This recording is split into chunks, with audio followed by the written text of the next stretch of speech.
Hello everyone, my name is Umesh and we are going to start our chapter number 3 of the class 11 according to NCERT, that is trigonometric functions. ठीक है, तो trigonometric functions अगर आपको 10th class में याद है तो हमने पढ़ा था trigonometric ratios. ठीक है, तो थोड़ा सा उसको रिवाइज करते हैं, तब हमें पता लगेगा कि trigonometric ratios और functions में क्या डिफरेंस है. ठीक है, तो 10th क्लास में we have a right angle triangle. हमारे पास एक right angle triangle थी, right? अगर इसमें मैं कोई भी एक एंगल थीटा लेके चलता हूं तो थीटा के सामने वाली साइड को क्या बोलते हैं? It's perpendicular. परपेंडिकुलर. इसकी जस्ट एडजेसेंट साइड को क्या बोलते हैं? It is base and this is hypotenuse. This is hypotenuse. ठीक है, अब हमने पढ़ा था कि इसमें जो साइन थीटा होता है वो होता है परपेंडिकुलर बाय हाइपोटेन्यूज. जो साइन थीटा था it was perpendicular by hypotenuse, और इसका एक रेसिप्रोकल भी होता था, that is cosecant of theta. ठीक है, उसके बाद हमने कॉस ऑफ थीटा के बारे में पढ़ा. It is actually based by hypotenuse, और इस रेसिप्रोकल किसका होता है? सीकेंट ऑफ थीटा की. और टेंजेंट थीटा के बारे में अगर देखें तो it is perpendicular by base, it is 1 by cot of theta. अब टेंजेंट थीटा हमारे पास sine theta by cos theta के भी इक्वल था, राइट? क्यों? क्योंकि इनको अगर आप डिवाइड करते हो तो हाइपोटेन्यूज से हाइपोटेन्यूज कैंसिल हो जाता था. परपेंडिकुलर बाय बेस हमारे पास रिजल्ट आ रहा है, तो it is also equal to sine theta by cos theta. तो ये सब हम 10th क्लास में पढ़ चुके हैं. These were ratios. क्यों? क्योंकि यहां पर हम क्या कर रहे हैं? साइड्स का रेशियो ही तो फाइंड कर रहे हैं. This is the ratio of the perpendicular and the hypotenuse. This is the ratio of the base and the hypotenuse. Check this. This is the ratio of perpendicular and base. तो ये सब हम 10th class में कर चुके हैं. अभी 11th class में हमें ट्रिग्नोमेट्रिक फंक्शंस के बारे में पढ़ना है. फंक्शंस जैसे कि आप फर्स्ट चैप्टर में पढ़ चुके हो. What are the functions? Function की एक डेफिनेशन थी, है ना? उस डेफिनेशन के अकॉर्डिंग क्या था? कोई भी एक सिंगल प्री इमेज की एक से ज्यादा इमेजेस नहीं होनी चाहिए. अगर किसी एक सिंगल प्री इमेज की एक से ज्यादा इमेजेस हैं तो it is not a function. ये हमारे पास फंक्शन नहीं है. ठीक है, हाँ, this condition can be true कि दो अलग अलग हमारे पास प्री इमेजेस की एक सिंगल इमेज आ रही है. This can be function. ठीक है, तो दो अलग अलग प्री इमेज की एक इमेज हो सकती है, लेकिन एक इमेज की एक से ज्यादा, एक प्री इमेज की एक से ज्यादा इमेजेस नहीं होनी चाहिए. ठीक है, तो इस तरह के फंक्शंस हमारे पास होते हैं. या डेफिनेशन की बात करें तो it is a special type of relation. Function is a special type of relation in which every pre image has a unique image. ठीक है, तो फंक्शन जैसे मैं एक साइन एक्स एक फंक्शन लेके चलता हूं, हमने इसको फंक्शन में कन्वर्ट किया है. क्यों? क्योंकि यहां पर जब भी मैं एक्स की कोई भी वैल्यू सब्स्टिट्यूट करता हूं, यहां पे अगर मैं एक्स की कोई भी वैल्यू सब्स्टिट्यूट करता हूं ना, तो ये फंक्शन होने की सारी कंडीशंस को फुलफिल करती है. ये सब हम आगे पढ़ने वाले हैं, ग्राफिकली भी पढ़ने वाले हैं, हर तरह से पढ़ेंगे. ठीक है, तो मैं क्या कर रहा हूं? ट्रिग्नोमेट्रिक रेशियोज को एक फंक्शन में कन्वर्ट कर रहा हूं. ठीक है ना? या ट्रिग्नोमेट्रिक रेशियोज को फंक्शंस में कन्वर्ट कर रहे हैं. ठीक है, इसी तरह से function is equal to cos of x लेके चलेंगे. तो अब हम जिस सिस्टम के बारे में पढ़ने वाले हैं वो सिस्टम सारा का सारा फंक्शंस के ऊपर है. फंक्शंस का क्या मतलब है? This is a function, this is not a function. ठीक है, ये सब हम हमारी 11th क्लास चैप्टर नंबर 3 में पढ़ने वाले हैं एज अ फंक्शन. इस बार हम ट्रिग्नोमेट्री को एज अ फंक्शन पढ़ेंगे, रेशियोज नहीं पढ़ेंगे. ओके, तो अगर हम बात करें एंगल की मेजरमेंट्स के लिए, एंगल की मेजरमेंट्स कैसे की जाए? ठीक है, तो एंगल की मेजरमेंट्स हो सकती है. देखो हमारे पास अलग अलग सिस्टम्स प्रेजेंट होते हैं एंगल की मेजरमेंट्स के लिए. जैसे पहला सिस्टम है, देखो, it is sexagesimal system of the degree measure. ठीक है, सेक्सा मीन्स होता है 60. तो 60 यूनिट्स में अगर हम इसको डिवाइड करें तो वो हमारे पास क्या हो जाएगा? Sexagesimal system. ठीक है, अगर हम एक कंप्लीट रेवोल्यूशन की बात करते हैं, एक कंप्लीट रेवोल्यूशन का मतलब आपको पता है? Complete revolution, this complete revolution consist 360 degree.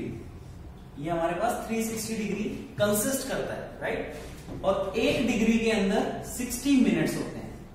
These are just the units to measure the angle. ये एंगल को मेजर करने के लिए सिर्फ यूनिट्स हैं. ठीक है, उसके बाद एक मिनट के अंदर 60 सेकेंड्स होती है. This is the sexagesimal system of the degree. इसको काफी एक्सपेंड करके हम पढ़ने वाले हैं। और फर्स्ट जो एक्सरसाइज है आपकी, जो फर्स्ट एक्सरसाइज हम पढ़ेंगे एनसीईआरटी की फर्स्ट एक्सरसाइज, उसके अंदर यही है, हमें क्या करना है, डिग्री से रेडियन, रेडियन एक और हमारे पास सिस्टम होता है एंगल को मेजर करने के लिए, ठीक है, अभी उसके बारे में पढ़ेंगे। अभी एक और सिस्टम है हमारे पास सेंटासिनल सिस्टम। इसके अंदर क्या होता है, सेंट का मतलब होता है 100, सेंट मींस 100। तो एक राइट एंगल को इन्होंने क्या किया, एक राइट एंगल को ये कह रहे हैं कि it is equal to 100 grades, ठीक है, ये एक्चुअल में किसके इक्वल है, 100 ग्रेड्स के इक्वल है। और 1 ग्रेड जो आपके पास प्रेजेंट है, एक जो ग्रेड होगा वो 100 मिनट्स के इक्वल है, ठीक है। और सेकंड्स के बारे में तो आप जानते हो, 1 minute is equal to 60 second. तो ये हमारे पास कुछ सिस्टम है, ठीक है, जिसको हम स्टडी कर सकते हैं। You can note it down. अगर हम रेडियन की बात करते हैं, रेडियन सिस्टम की बात करते हैं, तो radian system is also a unit to measure the angle, ठीक है। अगर मैं डिफाइन करना चाहूं कि एक रेडियन क्या होता है, व्हाट इज 1 रेडियन, इसकी डेफिनेशन के बारे में अगर स्टडी करना चाहें तो आप इसको समझ सकते हो। देखो, अगर आप एक सर्कल ड्रॉ कर रहे हो taking radius is equal to 1 unit, अगर आप 1 यूनिट रेडियस से एक सर्कल ड्रॉ कर रहे हो, दिस इज द सर्कल, ये आपके पास एक सर्कल है जिसकी रेडियस कितनी है, 1 यूनिट, ठीक है। एल से मैं डिनोट कर रहा हूं आर्क लेंथ को, आप एक आर्क लेंथ लेके चल रहे हो यहां से लेके यहां तक, ठीक है, जिसकी यूनिट कितनी है, 1 यूनिट। आर्क लेंथ भी आप कितनी लेके चल रहे हो, 1 यूनिट लेके चल रहे हो। तब इस पॉइंट से और सेंटर से जो भी एंगल बनेगा, this angle theta, it is of 1 radian, तभी हमारे पास कितना होगा, 1 रेडियन होगा। सिंपली हम कह सकते हैं हमारे पास एक रिलेशन होता है कि angle is equal to l by r, ठीक है। अगर मैं कहूं एल में 1 यूनिट लेके चल रहा हूं, रेडियस में 1 यूनिट लेके चल रहा हूं, तो एंगल अपने आप किसमें आ जाएगा, 1 रेडियन, ठीक है। अब ये जो theta is equal to l by r, theta is equal to l by r, जो ये रिलेशन हमारे पास प्रेजेंट है, इसमें जो एंगल होता है ये हमेशा रेडियन में मेजर होता है। यहाँ पे आप कभी भी डिग्री पुट नहीं कर सकते हो, इस बात का आपको ध्यान रखना पड़ेगा, आप यहाँ कभी भी डिग्री पुट नहीं कर सकते, ठीक है। तो 1 radian can be defined if we are taking a circle having 1 unit radius, ठीक है, and take a arc length of 1 unit, तब जो हमारे पास यहाँ पे एंगल बनेगा, this angle it is of 1 radian, तभी हमारे पास क्या होगा, 1 रेडियन का होगा, ओके।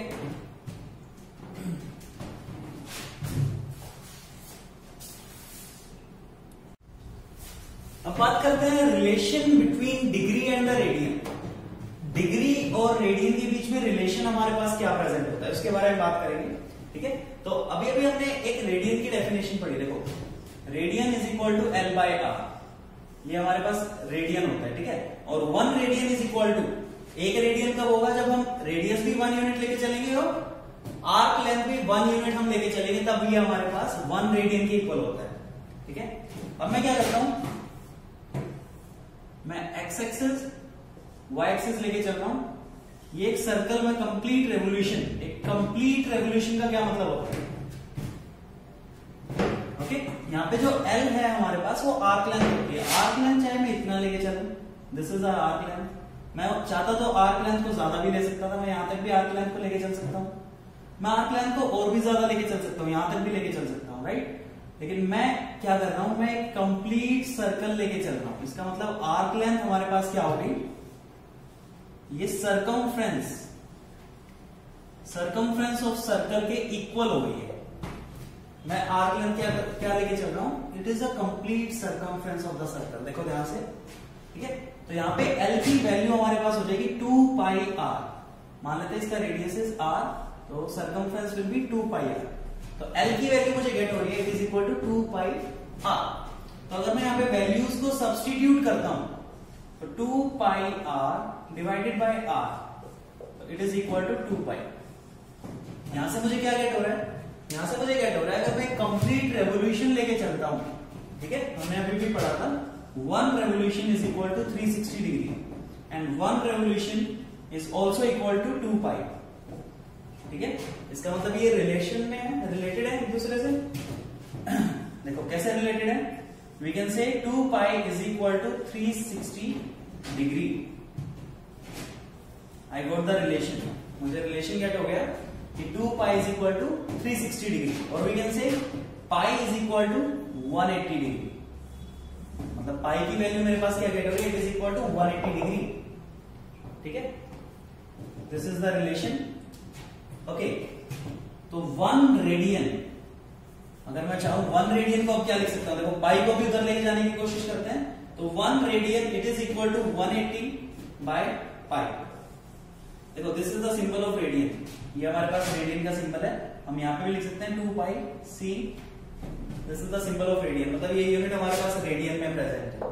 ठीक है, तो 1 रेडियन मेरे पास गेट हो गया 180 बाय पाई।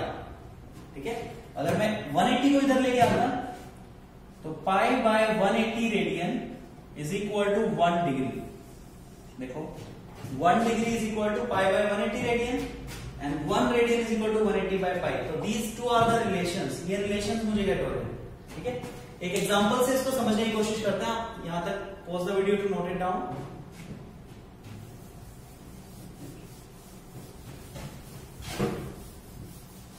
देखो एक एग्जांपल से इसको समझते हैं। मतलब मुझे क्या गेट हुआ अभी तक, 1 degree is equal to pi by 180 radian और 1 radian is equal to 180 by pi. ये दो चीजें मुझे अभी तक गेट हुई है।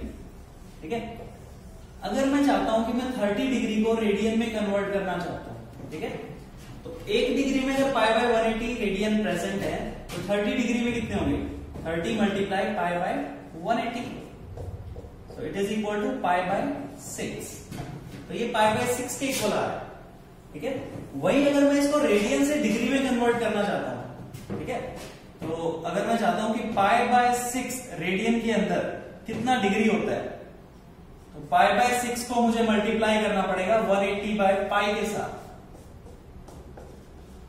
तो pi by 6 radian is equal to कितना गेट हो रहा है, 30 डिग्री। तो इस तरह से हम रिलेशंस फाइंड कर सकते हैं। We can convert the angles from degree to radian and from radian to degree, हम कन्वर्ट कर सकते हैं इजीली। ठीक है, अभी काफी और भी एग्जांपल्स हम करेंगे। तो सिंपली अगर मैं कहना चाहूं, अगर मुझे डिग्री से रेडियन में कन्वर्ट करना है, अगर मुझे डिग्री से रेडियन में कन्वर्ट करना है तो मैं मल्टीप्लाई कर देता हूं इसको किससे, पाई बाय 180 से, राइट। अगर मुझे रेडियन से डिग्री में कन्वर्ट करना है तो मैं इसको मल्टीप्लाई कर देता हूं 180 बाय पाई से, दैट विल बी फाइन। इस सिस्टम को वैसे समझ सकते हैं। ठीक है, लेकिन क्वेश्चन वो डायरेक्टली नहीं बोलेगा, क्वेश्चन में वो मिनट्स सेकंड्स भी दे सकता है। तो हमें पता है कि कंप्लीट डिग्री को रेडियन में कैसे चेंज करते हैं, लेकिन अगर मिनट्स गिवन हो उसको कैसे चेंज करेंगे वो हमें नहीं पता। ठीक है, तो एक एग्जांपल से समझते हैं इसको भी। अगर मैं कह रहा हूं आपको 40 डिग्री एंड 20 मिनट्स 30 सेकंड्स, इसको मुझे रेडियन में कन्वर्ट करना है। ठीक है, इसको मुझे रेडियन में कन्वर्ट करना है, ये डिग्री सिस्टम में अभी गिवन है।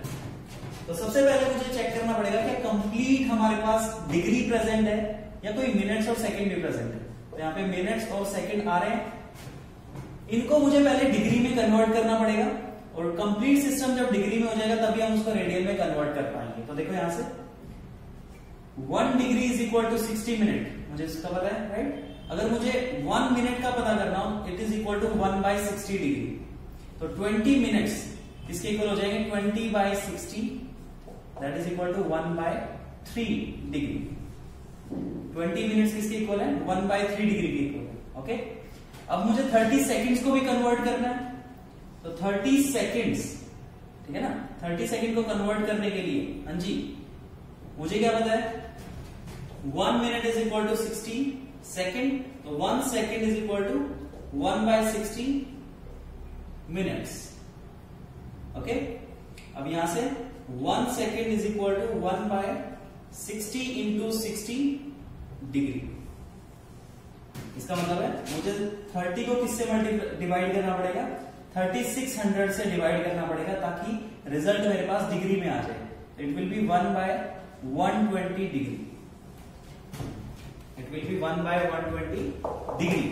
ओके, ओके, अब कंप्लीट को चेंज करते हैं डिग्री के अंदर, मतलब 40 डिग्री तो पहले से प्रेजेंट है, उसमें मुझे ऐड करना पड़ेगा 1/3 और उसमें मुझे ऐड करना पड़ेगा 1/20।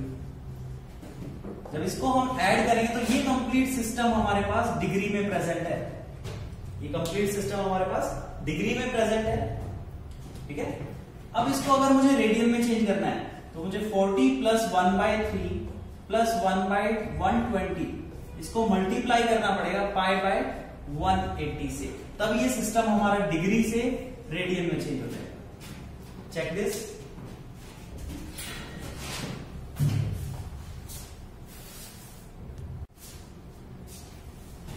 ओके, तो अभी तक हमने क्या पढ़ा है, हमने डिग्री से रेडियन में और रेडियन से डिग्री में कन्वर्ट करना पड़ा है, ठीक है। अब कुछ स्पेसिफिक एंगल्स जो हम 10th क्लास में भी पढ़ चुके हैं, जैसे 0 डिग्री, 30 डिग्री, 45 डिग्री, 60 डिग्री और 90 डिग्री, अगर मैं इनको रेडियन में कन्वर्ट करना चाहता हूं तो मुझे सबको π/180 से मल्टीप्लाई करना पड़ेगा, ठीक है। ये डिग्री मेजर है आपके पास और ये आपके पास रेडियन मेजर है, ठीक है। तो 0 डिग्री को अगर मैं π/180 से मल्टीप्लाई करता हूं, it will be equal to 0। अगर मैं 30 को मल्टीप्लाई कर लूं तो π/6, it will be π/4, it will be π/3 और इट विल बी π/2। तो ये कुछ स्पेसिफिक आपके पास डिग्री और रेडियन मेजर्स हैं जो आपको याद होने चाहिए, ठीक है, ये आपको पता होने चाहिए। 120 डिग्री को हम लिख सकते हैं 2π/3, 180 डिग्री इसको लिख सकते हैं पाई, 270 डिग्री इट इज 3π/2 और 360 डिग्री दिस इज 2π। तो ये कुछ स्पेसिफिक आपके पास डिग्री और रेडियन मेजर्स हैं जो आपको जनरली पता होने चाहिए, इनको बार बार कन्वर्ट करने की जरूरत ना पड़े, ठीक है। तो अब से हम 90 डिग्री π/2 लिखा जा सकता है, 60 डिग्री π/3 लिख सकते हैं, 45 डिग्री π/4 लिख सकते हैं, 30 डिग्री π/6 एंड 0 डिग्री 0 रेडियन के इक्वल होता है। तो we can write it like this.